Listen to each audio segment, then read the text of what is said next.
What's up, Internet? My name's Nerdy. And I'm Clarus. This is our finale spoiler chat for the book of Boba Fett. The show ended a week and a half ago, but we never talked about the end of it. And now we're going to do that because we get Nerdy Nightly. And we thought we'd share it with you.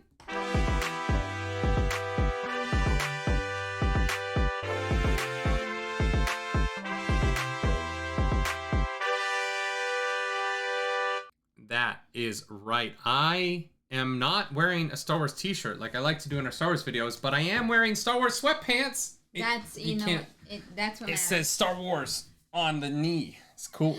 I don't think anyone believed you until you showed them. I know. I bought them at Disney because the reason this is late is we were in Los Angeles. Yeah, we were not at our home. We were not at our home. On workcation. Workcation. It was work and then vacation. Exactly. Yeah.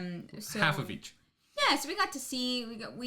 That was actually when we had good Wi-Fi, so we did get to see the episode. We didn't get to record the episode, but we could not record the video. So we're gonna do that right now. It's been out for like a week and a half though, so like let's just Sparks Notes us through the entire episode, and then we'll just talk about the things we want to talk about. All right, I took like less than your Cole's Notes. Less than ColesNotes.com. Coming soon from Nerdy Nightly. Less than ColesNotes.com. What is Cole's Notes? Like Spark Notes. But it's Cole's? Who's Cole? Like Cole Sprouse? Yes. Is it A Sweet Life on Deck? Yeah, he was probably like 7 years old when he started this endeavor, actually. But, you know, it turns out it was Dylan all along. It was Dylan all along. Okay, so basically the episode starts off in the sanctuary that's been blown up. Okay. Fett is unfortunately dead. I was very sad about that. Cad Bane goes to the Pike bosses and is like, yeah, I dealt with the cowboy. Oh, and then the Pike boss is like, yeah, we killed the Tuskens, ha, ha, ha, ha, ha. And shocked. We were all so surprised to find out that the Pikes were responsible. So surprised. And so, Cad, which one is this? I can't keep. They have two similar names, and I actually hate it. I cannot keep I didn't even think about that. So, Cobb Vanth and Cad Bane both have C and like short names and B's in that. I can't do it. Okay. Okay. Cad is the killer. Cad Bane is the killer, yes. Cad Bane is the killer. He's Cad is like, we can use... Like that's the one. He's like, we can use that against him. Mm-hmm. Then R2-D2 drops off Grogu. And he's got the little shirt on. He's very cute. The mithril. Yes, he has his mithril shirt. Then we have like a Cad Bane, Boba Fett face off. And then Boba Fett's like, nah, no more negotiations. Get out of here. And then we see basically all of Boba Fett's allies starting to be murdered. Yep. So we know that he's screwed. I think you pronounced that word wrong though. What? Murdered. Yeah, and so the Pikes show up to negotiate, and Boba sends out the diplomat guy, who doesn't realize that he's stalling for time so that Boba and Mando can go pew pew on them Pike asses. The townsfolk show up. Yay, that's fun. Then they get hunted by giant droids from the Phantom Menace. And then Grogu and Grogu and Mando are reunited. It's very cute. It's very sweet. Rancor shows up. Boba Fett comes in riding the Rancor, which we all knew was going to happen. Then Boba Fett and Cad Bane have a little pew-pew off, and Boba beats him with a giant stick. It's Gaffy very stick. effective. Yeah. And Grogu puts the Rancor to sleep. It's like, good night. And Fennec basically is a badass and murders everyone of any importance. And Mando and Grogu fly away. That's it. That's the episode. Everything you needed to know. I think you missed couple of important beats. Nope, that's it. That's the entire episode. Thank you for coming to our spoiler You forgot chat. about the spin. The spin. You forgot about... It's the most important part of the whole episode, according to Twitter. Oh my god. It literally happened, like, when we were watching it, and I was like, that was so unnecessary.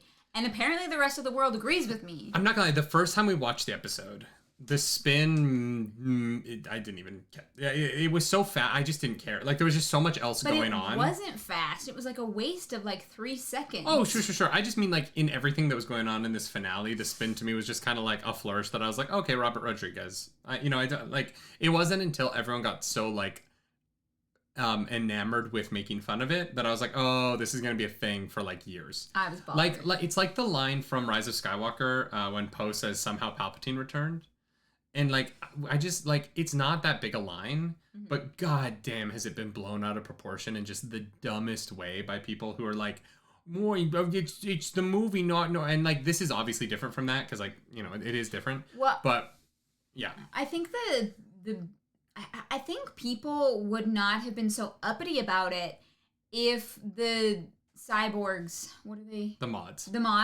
If the mods had like been cool and useful or contributed anything and done yeah, exactly. Like if they had a purpose and they would like felt badass, but the fact that they had like these rainbow scooters that like moved really slow and didn't really do much, like it just all compiled and made it worse.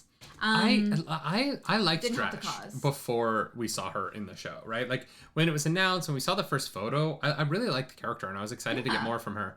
And I think that the mods are some of the characters that are hurt most by the Mandalorian interlude. Because there's 2 episodes of Mandalorian interlude. You've seen it, right? Yeah. The show stops for them. Spoiler chat only. Right. They've only seen the finale. And this is the thing where I liked the Book of Boba Fett. Mm-hmm. It's a fun show. I enjoyed watching it. At the same time, I think that it has some pretty big flaws. Yeah. And I think that one of the biggest flaws is that it introduces a lot of characters and doesn't give them anything to do in favor of just not retreading. Obviously, it's a new story for the Mando, but in favor of leaving the show to the side so that it can move forward the plot of Din Djarin. Yeah. And I like all of that stuff. I think episode 5 and 6 are fantastic. I love everything that happens in them. I find them fascinating. The Luke stuff, loved it. Ahsoka, you guys know she's my girl. I got a new Ahsoka pop in LA. I also got Ahsoka Mickey ears. I was very excited. But at the same time, the characters that were introduced in the Book of Boba Fett got short shrift because there wasn't time to develop them. We didn't get time with Drash and the other mods. We didn't get time with Black Chrysanthemum. We didn't get time with we didn't even really get time with Boba Fett. No, we didn't. And it feels like nothing except for the Mando Grogu stuff. Nothing has a payoff, really. Mm-hmm. Everything is kind of meaningless and like doesn't feel like it matters or has weight. So much so that in the end of this episode, Boba Fett turns to Fennec and is like, we're not suited for this. And in that moment, it felt like it was supposed to be a funny joke, right? And it would have been if at any point in the show I understood what it was that Boba wanted. But I still don't really understand what his goal was. Like, I think it was like a retirement plan was the goal, like honestly. Well, so here's the thing. This show was hampered by the flashbacks in the first 3 episodes because they needed the audience to think that Boba Fett's goal in the first 3 episodes is to become the crime lord boss of Mos Espa. Mm-hmm.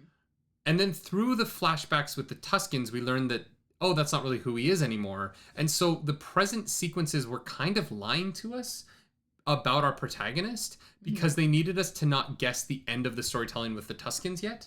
Yeah. And I always hate when I don't like that kind of storytelling. I find it to be... I don't like being lied to about the protagonist in an effort to serve a flashback. Mm-hmm. I always find that to be a little bit like, okay, yeah, I get it. It's not a fun reveal.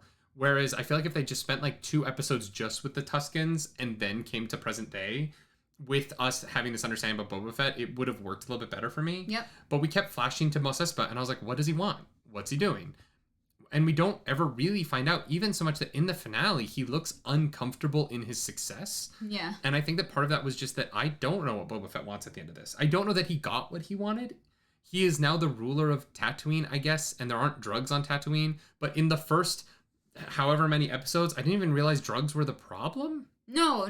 Like, that's barely even, like, mentioned. Except on the train, they're like, oh, there's spice. But the problem with that is that Boba Fett isn't anti-spice. Yeah. He's anti them not paying protection Like he doesn't go to them and he's like, you will stop running your spice. He goes to the Pikes and says, you will pay the Tuskens. You will run your spice through here, but you will pay the Tuskens for it. And I was like, oh, okay, so Boba Fett is still in, like, crime land. Yeah. At the end of this, he's not. He essentially has become the mayor of Mos Espa and the protector, I guess. And this is the problem. I don't know what Boba wanted. Yeah, I don't know. And I feel like we got more emotional payoff on Din's storyline at the end than we did Boba's. That's what I mean. The only payoff we got was Mando and Grogu, and no one else really mattered. You know, like, Fennec Shand was badass, and we learned some stuff about Boba, but we didn't learn things that mattered about his character. I disagree with that. I feel like we learned a lot about Boba's character. No, I feel like and how it's changed because of the Tuskens. I feel like I am very confused about Boba's character.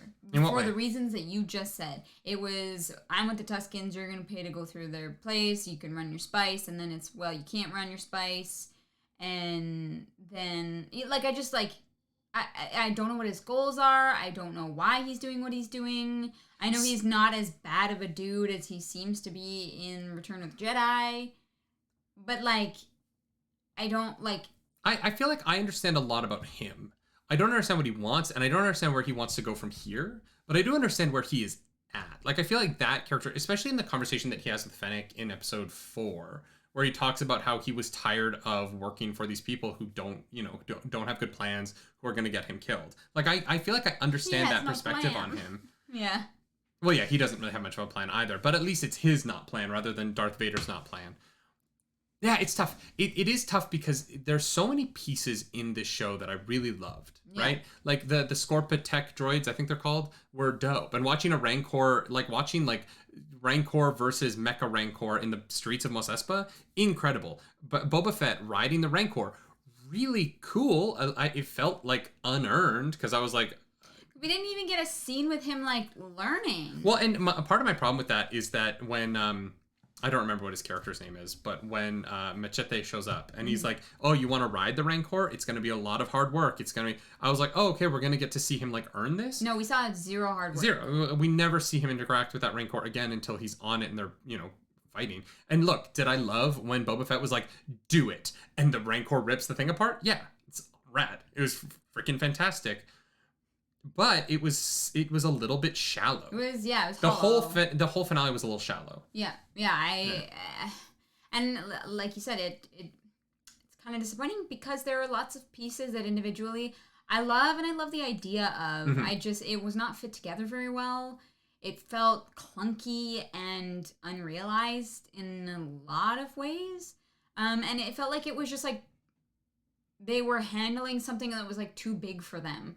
Which I know, like, I know that's not the case, right? Like, we are talking about some of the best, like, creative minds out there right now. But it felt like they didn't know what they were doing. I don't know. To me, it felt like it felt very intentional. I felt like they knew what they were doing. I felt like it was just... It's tough. It's tough because here's my thing. The best emotional moment for me in this episode, other than that wasn't Mando and Grogu, was the Freetown people showing up. Yeah. But that also is payoff from something that started Mando. Mandalorian. Yeah. And so it becomes that tough thing of like, I get that this is like a spin-off of Mandalorian, but at the same time, the show pays off emotionally characters from Mandalorian more than it does characters who are introduced in the show. And it does that a lot, right? And I understand now why the Tuskens were killed off screen. It was because they needed it to, to be this switch that it was the Pikes. But that didn't even feel all that important to the finale. Like, no. Cad Bane just tells Boba Fett, and then Boba Fett is like, good to know. Yeah. And that's kind of it. Like, it does matter. I feel like Boba Fett would have fought Cad Bane in the street the same way, whether or not that information had been revealed to him. Yeah. And so, yeah, no, it is tough. Like, I enjoyed this. I liked this whole show. But I think that looking back on it, it's tough to look at any piece of it that feels like it was carried through from episode 1 to episode 7 of this. Yeah. That wasn't already set up in Mandalorian or... Exactly. Yeah. Yeah. Anything that was introduced in the Book of Boba Fett was just super hollow. The stuff that was the best was... this was like the Mandalorian 2.5. Like... Yeah. And that's not a bad thing necessarily if it's, if they're looking at it as Mandalorian season 3, right? Then that's not a bad thing. But if you're going to do that, then maybe don't introduce as many things. I think that, like, man, and I've talked about this a few times, but, like, it should have been Mandalorian, the Book of Boba Fett. Like, it should have, like, you... Well, but the title doesn't... Adding the word to the title doesn't change the contents of the show. You have people who are going to be so confused, and I just think it was very poorly done. Oh, sure. And that's a conversation we've had, and, like, I don't want to keep relitigating that, like, this is... The web of Star Wars is getting to the point where you have to watch all of it to watch all of it. Yeah. Like, I understand that complaint. But as a review of this particular thing, right, I think that there is a real argument to be made that if you're going to spin so hard off of Mandalorian, you just don't introduce so many new concepts in Book of Boba Fett, and you just kind of keep the Mandalorian characters around. Yeah, you keep the same, you keep one or Fennec the other. Shand, and you keep Boba Fett. And maybe have the Freetown characters have more to do with the show. Yeah, you have more Freetown characters, and then you introduce one or two people like Black Chrysanthemum and, you know, like the Hutts, right? You keep it within its circle because it just felt messy with and the things that get introduced in the show feel like they got forgotten about. Like, especially the mods. The mods... Yeah. I thought they were going to have some sick kind of payoff, and... and it was kind of lame because I was excited the moment we saw them when they first showed up in the episode, and the Rainbow Bikes was like, cool, dope choice, I love it. And then they looked silly, and then they disappeared for most of it, and they had barely any personality or reason for being there except to help fight off Black Chrysanthemum, kind of. Well, they don't even, like, they get, like, a funny, like, interaction with Boba at the end, but, like, other than that, they don't really interact. They kind of interact with the Freetown people in terms of the action sequence, but they don't have any emotional... There's no emotional payoff to their presence on the show in any way. That's it, yeah. And I'm not saying, like, I didn't need to cry about them. I just mean there's no... So much so that when they're dying, I was like, I don't even know who they are. Like, Drash, I get, and then the Cyborg guy, I get, but all of the other mods are completely just, like... If they had been different from scene to scene, I don't think I would have noticed. Yeah. Right? Like, and it is tough when, like, the Freetown characters show up, and I'm like, oh, I love them from The Mandalorian. I love that sequence. The whole scene for them in Freetown and how they become Freetown is so interesting that they show up and they take over the show because I know who they are and I already have an emotional connection to them.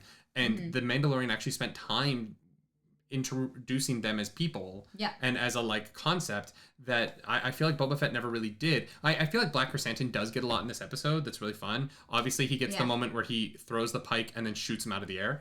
Incredible. There's really great action and comedy in this episode, right? We get the great moment where the mayor's guy, the Twi'lek, is reading the scroll and he's like, what does it say?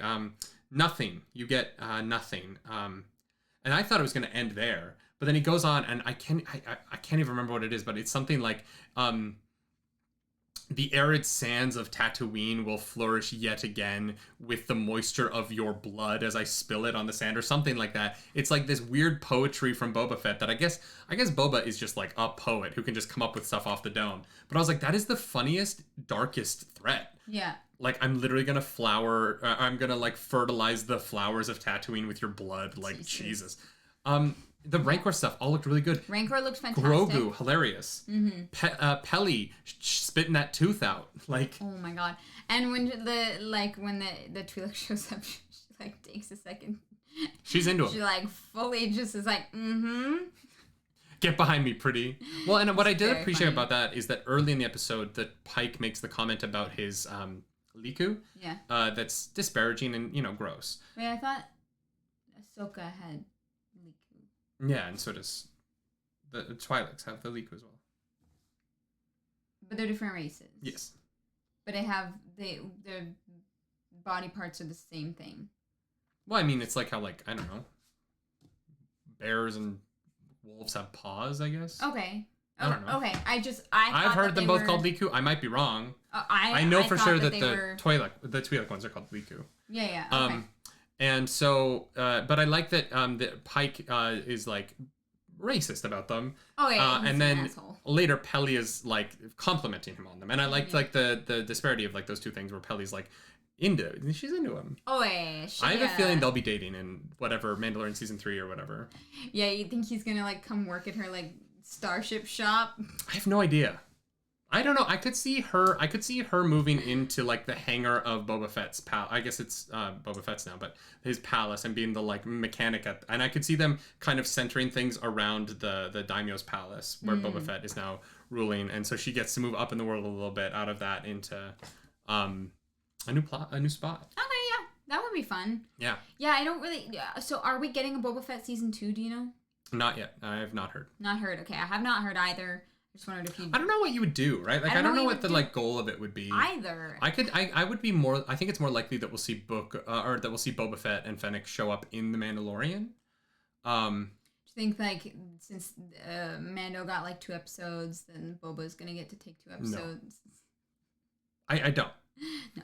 I can't see them doing that. I think the Mandalorian is the story. It's clear that the Mandalorian is the story they're more interested in telling. I think based on what is moved forward by the plot of this show. Mm-hmm. And I'm okay with that. Like I enjoyed the show a lot. Like I said, I think it's great, and I think it's fun, and I think it looks amazing. Like the Rancor, in terms of CGI, I was shocked at how good the Rancor versus the Scorpion droid looked. Right. I think that a lot of the makeup effects in this episode look fantastic. The bartender from Freetown, like that makeup job is remarkable. Mm-hmm. I think I think there was definitely a like purpose that I was missing. Yes. And look, I'm happy that like it's Boba Fett became an anti-drug PSA. You know what I mean? Like, don't do drugs, kids. Don't sell drugs. Yeah. Boba Fett will kill you.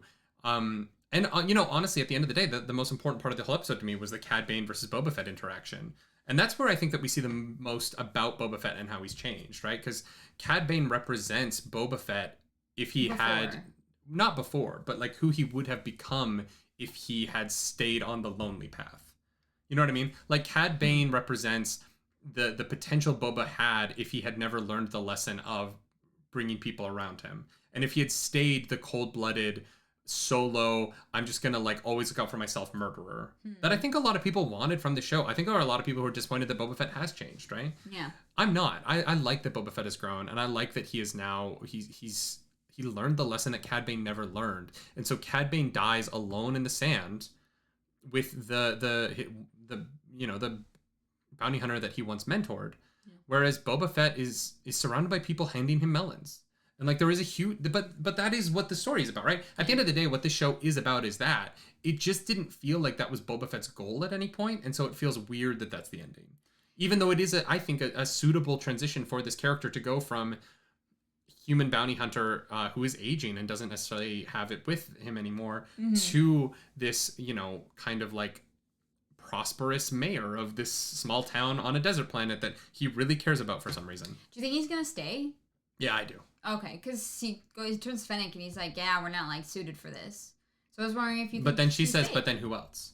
Like, and sure. What I like about that moment is it shows the change in Fennec, where she's committed to this now, whereas she was not, right? And she's still an insane assassin. The Batman sequence from one of the Arkham games that played out in the Pike House was really cool. And also like she hangs that Ithorian mayor. Oh yeah. Like that. I was like, this is a little dark for Disney. Yeah, it was dark. But it was rad. It was really well done, but that was terrifying. You do not cross Fennec Shand. And you don't cross Ming-Na Wen. No. But that's a great example of what I mean, right? Like this show is so good in parts. Mm-hmm. And like it just feels like the sum of all these incredible parts, it didn't add up to the like. It's like when you go to a restaurant and they have a 4-course meal that you can order that like all gels and like is this wonderful culinary adventure that works from piece to piece to piece. And you're like, no, I'm gonna order my own pieces. And you just get 4 things, and each course is really good. Yeah. But they don't really complement each other. Yeah. And Boba Fett kind of feels like that. It felt like a 7-course meal where like parts 1 and 2 really complemented each other. Parts 3 and 4 really complemented each other. Parts 5 and 6 were a weird like excursion to a different restaurant for the middle of the meal. And then part 7 was this dessert that was like sweet and tangy and had all this incredible flavor in it. Mm-hmm. But when you put those 4 courses together, you get a meal that is like really confusing for your body, and you wake up the next day with a hangover that like you didn't enjoy. A food hangover. But I'm assuming there's a different alcohol with each course, and so the 4 alcohols in your stomach don't mix well. They don't mix too well. It's like a Long Island iced tea. You don't want to have too many of those. You're not going to wake up feeling good the next day. Right. It's too much liquor. Too many different kinds of liquor. That's what this show kind of feels like to me. It's like I don't dislike the parts. but I felt a little bit shallow about the sum of its parts. Yeah. And it's so fascinating because like it's one of the best looking shows I've seen in a long time. Yeah. It's some of the best CGI I've ever seen in a television show. Yeah. The acting was great. I love Tamora Morrison's performance. I love Ming-Na Wen's performance. I love Pedro Pascal's performance. I love Baby Yoda's performance. The puppet's performance. I don't think that's a puppet anymore. That is CGI. The way he flies around. Yeah. The when he jumps at Din when he sees him for the first time, adorable. I know. When Din uses the jetpack to catch him when the pram crashes, amazing. Yeah. Like great things, right? Yeah. But it was missing something. And I think that what was missing was cohesion. Yeah. I agree. And that's... It's like when you have a really good tasting cookie, but it kind of like crumbles and falls apart in your hand. You don't quite get it all because it just, all these like little pieces fall away. And like, well, I mean, the cookie was tasty, but half of it's on the floor. Yeah. I don't know. It's a weird one. And I hope that the social media like pushback where people are talking about how, oh my God, you're going to have to watch this to watch Mandalorian season 3 hits all the people who want to watch Mandalorian season 3 and know what's going on. Yeah. Right. Because like, if you don't watch Book of Boba Fett, which I think people might not because the word of mouth on it isn't as super good. high, Yeah. right? Like, I would tell you to watch it. I think there's great stuff in here. I think you'll have a great time. I think you'll always, like, at the very least, it's not boring. At no point in this season was I bored, right? Except maybe during that one chase sequence. I was like, But yeah, I wouldn't say the show's boring. You're going to have fun. The performances are great. The look is great. The costuming is fantastic. True. I mean, I'm so sad Garza Fwip is dead because, like, her outfits were so good, decadent the whole show. Yeah. That was very sad. But you have to watch this very fun show. Oh no, you have to watch this very fun show to understand Mandalorian season 3. And I think that they're going to have to market that before the 3rd season comes out. Because there are going to be people who saw Mandalorian season 1 and 2 and are very excited to go into Mandalorian season 3 and who are going to watch it and be like, what is happening? When did this happen? Yeah. Sort of like, I think that if you watch Book of Boba Fett, not watching Mandalorian, you're like, wait, when did Boba get his armor back? Yeah. That just happened. Yeah. You know what I mean? And like, oh, yeah. I get that they're assuming that everyone's watching everything, but like, people might not. Yeah. And I think that compared to the Marvel shows, which I think have done a really good job thus far of making it so you don't have to watch all of them. Yes. We got, 5 Marvel shows last year? WandaVision, Falcon Winter Soldier, Loki, What If, Hawkeye. Is that all of them? Yeah, Did I miss one? No, I think that's it. We got 5 Marvel shows last year. You can watch all 5 of those. And yes, you have to have watched the movies to understand what's going on, probably. But like, you kind of also don't have to watch any of the other 5. Yeah, you don't have to have seen Shang-Chi in order to watch Hawkeye. Yeah, but the shows like playing off one another as well. You don't have to have watched Loki to watch WandaVision. Yeah. You know, like they are their own secular thing for the most part, and they draw from the extensive background and, you know, like incredible world building that has been created. Yeah. But it's not essential to the actual like plot of what is going on. Yeah. The characters from each show's emotional storytelling doesn't happen in other character shows. Yeah. And that's happening here. And I don't know how I'm going to feel about that moving forward. Obviously, like, we're not going to have to deal with that as much moving forward because Obi-Wan Kenobi obviously not going to connect to this. It takes place 30 years earlier, or like 25 years earlier. Andor also going to take place way earlier. Yeah. I think the next time we're going to have to think about this is going to be Ahsoka. Assuming Ahsoka comes before Mandalorian season 3, I'm not sure what the timeline on that's going to be. But, you know, obviously, like, they want to build up to this Avengers idea where Thrawn is going to be the villain for all these characters, and that'll be fun, and, we're going to enjoy that. But, yeah, this was interesting. Mm-hmm. Boba Fett was a very interesting exercise in me getting a lot of the things that I wanted, and yet me feeling left a little bit hollow in the way that not the way that I wanted them. Yep. Like, I wanted those 2 episodes to be about Boba Fett. I wanted to see him train with the Rancor. Yeah. I wanted him to, like, have moments with Drash and the mods where he, like, elevates them and, like, emotionally stirs them and justifies to them why he should lead them. Well, and I want to see the mods' relationship with the city and with the town and with the other people that exist there. Yeah. Like, honestly, the town felt tiny. Especially once the sanctuary's gone. Yeah. Like, who else is there for, like, it feels like everyone that Boba Fett interacted with died. Yeah, it felt so small. Yeah. And I agree. There was stuff from the characters in the show that, like, we didn't get because, we got Mando season 2.5. Yeah. Yeah. Yeah, it really did. It felt like a waste to spend those 2 episodes away from the show. Yeah. Because I was liking it. Here's the thing. Like, if you go back and watch this episode 4 spoiler chat, I wasn't bored. Like, I was like, oh, I episode 3 had some stuff in it that I didn't love with the Tuskens and with the chase sequence. But then episode 4 brought me right back, and I was ready. I was ready for war. I was ready for, like, 3 episodes of, like, what's going on. And I thought Din was going to show up, right? Like, I expected that. Mm-hmm. I thought maybe Dengar would show up. Like, I was excited for things to happen in Mos Espa. Mm-hmm.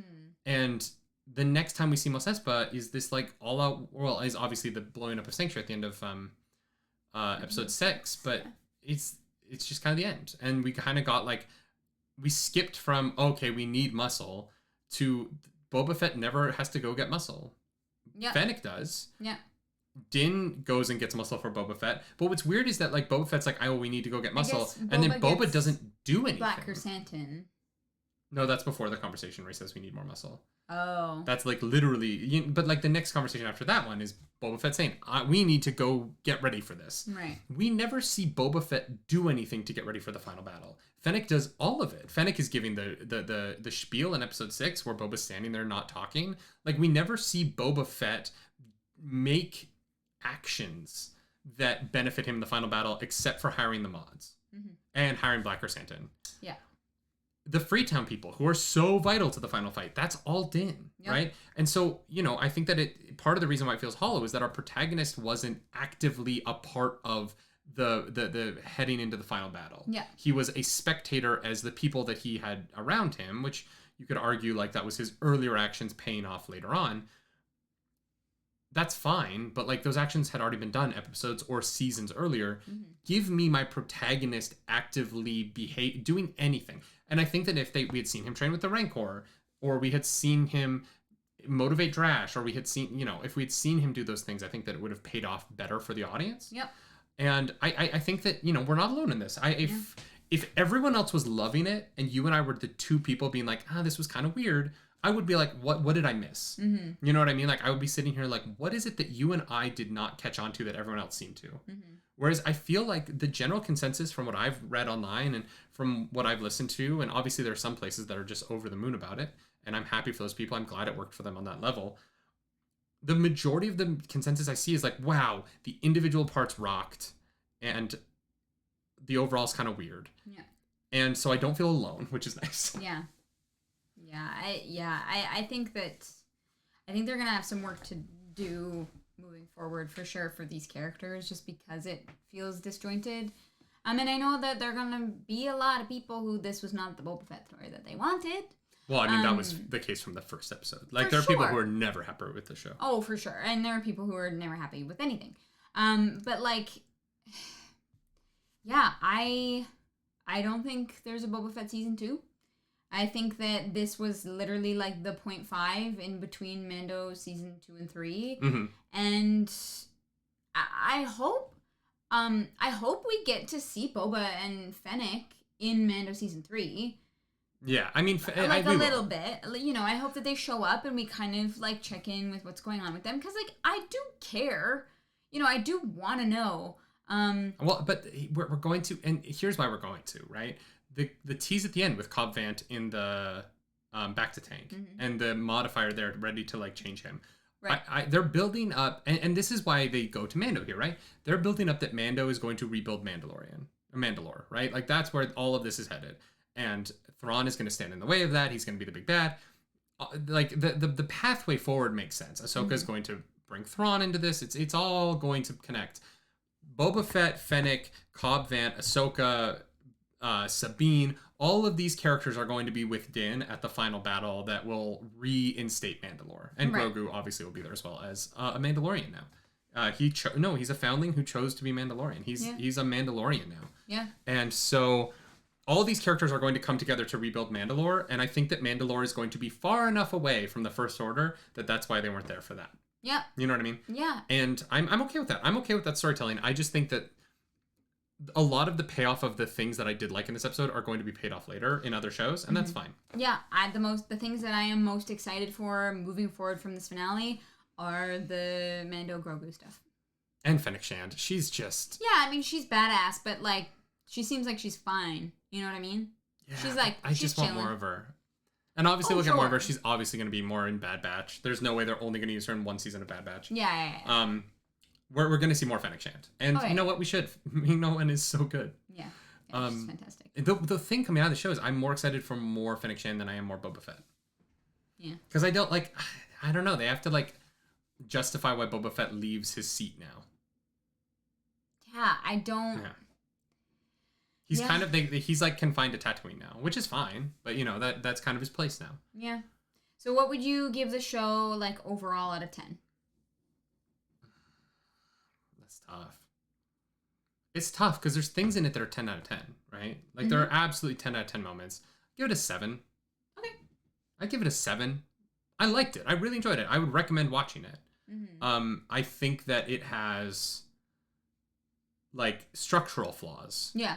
But I really maybe 7.5. I think I'd go 7.5. Okay. I would go 6 out of 10. Yeah, but you're always lower than I am. What? On almost everything. Yeah, well, you know, you're too forgiving. You don't know how to have fun. That is not true. Is there anything in the episode that we missed that we should have talked about? We complained a lot. I mean, Grogu really likes the light speed.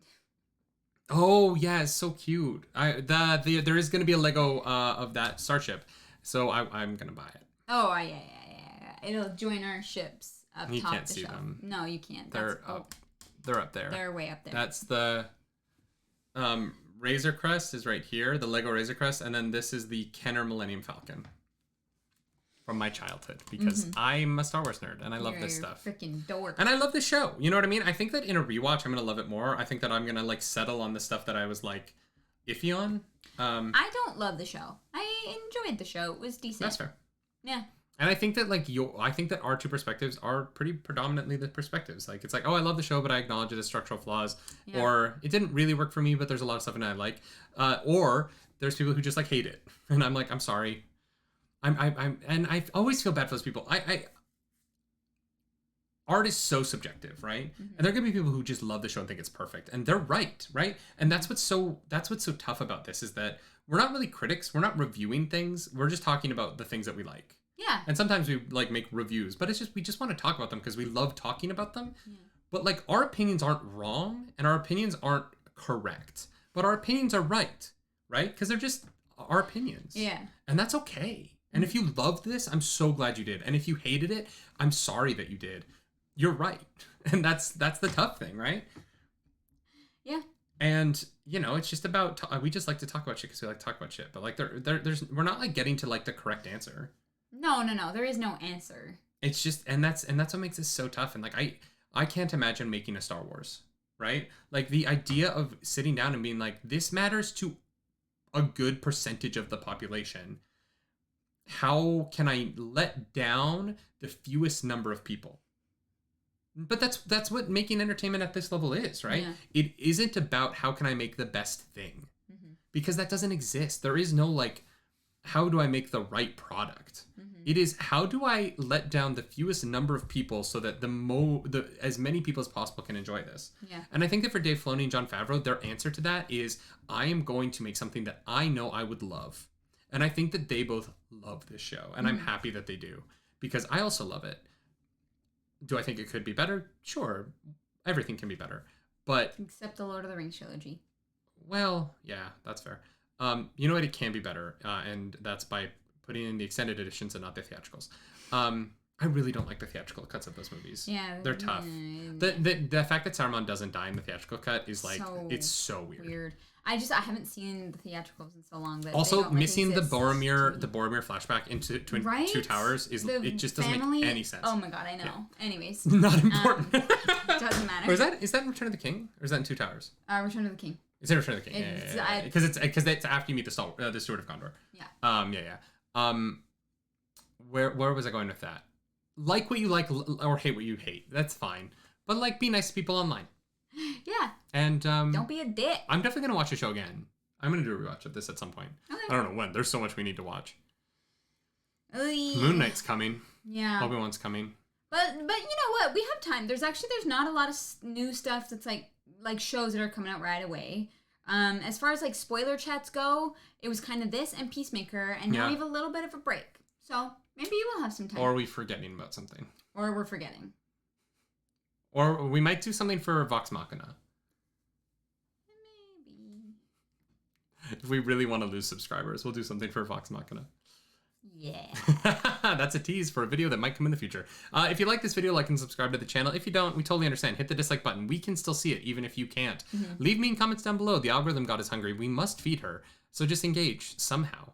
You can also follow us around the internet and appease the many algorithm gods. I'm over at Nerdy Nightly. I'm over at Clarus Polaris. Clarus Polarus. Don't listen to me. It's spelled like she said it. Honestly, you can just find the links in the description down below. As always, y'all, do something nerdy tonight. Bye. You dang nerds. You're so nerdy. Bye. Bye.